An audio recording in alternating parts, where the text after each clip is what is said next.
Assalamualaikum warahmatullahi wabarakatuh. Halo teman-teman semua, kami dari Divisi Pendidikan Unit 236 KKN Angkatan 61 Universitas Islam Indonesia. Kami akan membahas mata pelajaran PKN kelas 10 dengan tema Sistem Pembagian Kekuasaan. Kami mengambil kompetensi dasar 3.1 menganalisis nilai-nilai Pancasila dalam kerangka praktik penyelenggaraan pemerintahan negara. Di sini, kami menggunakan buku referensi Pendidikan Pancasila dan Kewarganegaraan edisi revisi tahun 2015 untuk kelas 10 yang diterbitkan oleh Kemendikbud dan juga buku PPKN SMA kelas 10 edisi revisi tahun 2016 yang diterbitkan oleh Yudhistira. Pengertian kekuasaan. Kekuasaan adalah wewenang atas sesuatu atau untuk menentukan, memerintah, mewakili, mengurus, dan sebagainya sesuatu. Apakah negara juga memiliki kekuasaan? Jawabannya adalah tentu saja, karena pada dasarnya negara merupakan organisasi kekuasaan. Pengertian kekuasaan negara. Kekuasaan negara adalah kewenangan negara untuk mengatur seluruh rakyatnya agar mencapai keadilan dan kemakmuran serta keteraturan. Dalam sebuah praktik ketatanegaraan, tidak jarang terjadi pemusatan kekuasaan pada satu orang saja. Terjadi pengelolaan sistem pemerintahan dilakukan secara absolut atau otoriter. Untuk menghindari hal tersebut, perlu ada pemisahan atau pembagian kekuasaan agar terjadi kontrol dan keseimbangan di antara lembaga pemegang kekuasaan.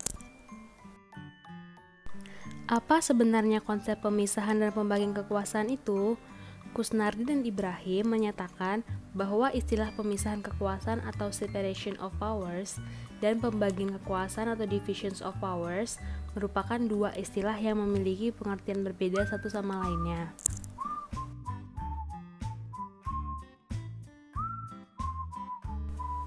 Pemisahan kekuasaan berarti kekuasaan negara itu terpisah-pisah dalam beberapa bagian, baik mengenai organ maupun fungsinya. Dengan kata lain, lembaga pemegang kekuasaan negara yang meliputi lembaga legislatif, eksekutif, dan yudikatif merupakan lembaga yang terpisah satu sama lainnya, berdiri sendiri tanpa memerlukan koordinasi dan kerjasama. Contoh negara yang menganut sistem pembagian kekuasaan adalah Indonesia. Sistem pembagian kekuasaan di Indonesia dapat dibagi atas dua cara, yaitu pembagian kekuasaan secara vertikal dan secara horizontal. Pembagian kekuasaan secara horizontal. Pembagian kekuasaan secara horizontal merupakan pembagian kekuasaan menurut fungsi secara horizontal. Pembagian ini menunjukkan pembedaan antara fungsi-fungsi pemerintahan yang bersifat legislatif, eksekutif, dan yudikatif. Pembagian kekuasaan semacam ini dikenal sebagai trias politika. Namun, sejak amandemen UUD 1945, pembagian kekuasaan di tingkat pemerintahan pusat dalam sistem pemerintahan Indonesia mengalami perubahan. Pembagian kekuasaan pada tingkat pemerintahan pusat mengalami pergeseran setelah terjadinya perubahan UUD Negara Republik Indonesia tahun 1945. Pergeseran yang dimaksud adalah pergeseran klasifikasi kekuasaan negara yang umumnya terdiri atas 3 kekuasaan, legislatif, eksekutif, dan yudikatif menjadi 6 kekuasaan negara. Konstitutif, eksekutif, legislatif, yudikatif, eksaminatif, dan kekuasaan moneter. Kekuasaan konstitutif. Kekuasaan konstitutif merupakan kekuasaan untuk mengubah maupun menetapkan undang-undang dasar. Kekuasaan konstitutif ini dijalankan oleh MPR. Hal ini dinyatakan secara tegas dalam pasal 3 ayat 1, yaitu Majelis Permusyawaratan Rakyat berwenang mengubah dan menetapkan undang-undang dasar. Kekuasaan eksekutif. Kekuasaan eksekutif adalah kekuasaan melaksanakan undang-undang atau rule application function dan penyelenggaraan pemerintahan negara. Kekuasaan ini dipegang oleh Presiden sebagaimana ditegaskan dalam Pasal 4 Ayat 1 Undang-Undang Dasar Negara Republik Indonesia tahun 1945 yang menyatakan bahwa Presiden Republik Indonesia memegang kekuasaan pemerintah menurut Undang-Undang Dasar. Kekuasaan legislatif.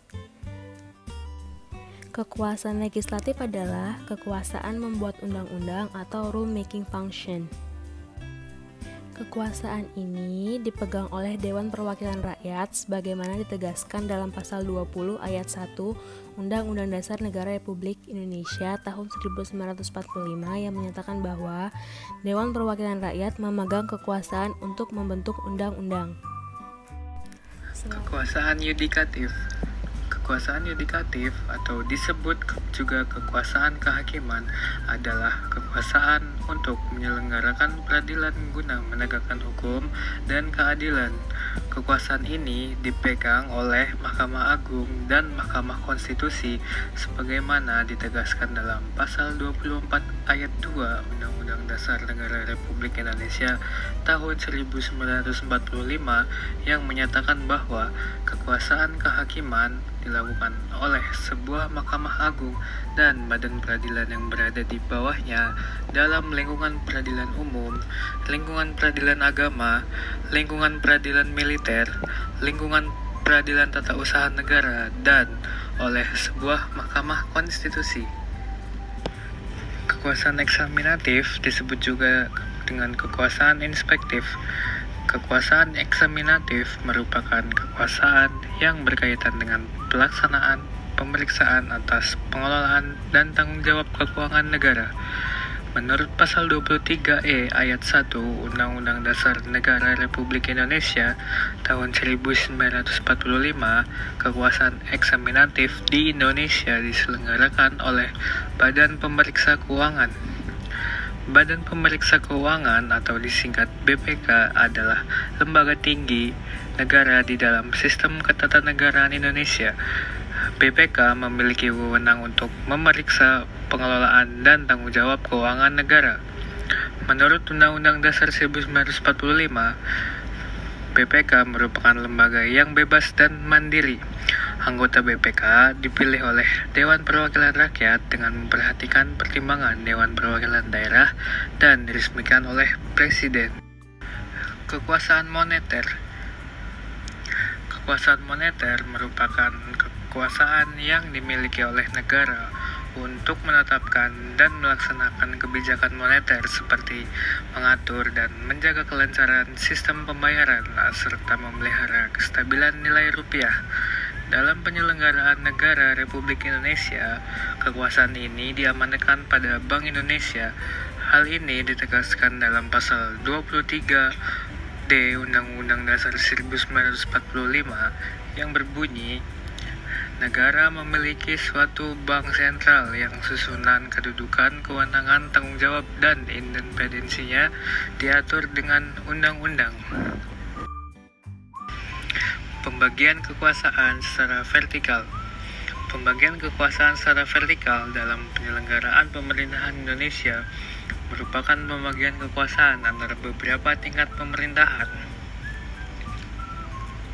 Pembagian kekuasaan secara vertikal dalam penyelenggaraan pemerintahan Indonesia ditegaskan dalam pasal 18 Undang-Undang Dasar 1945.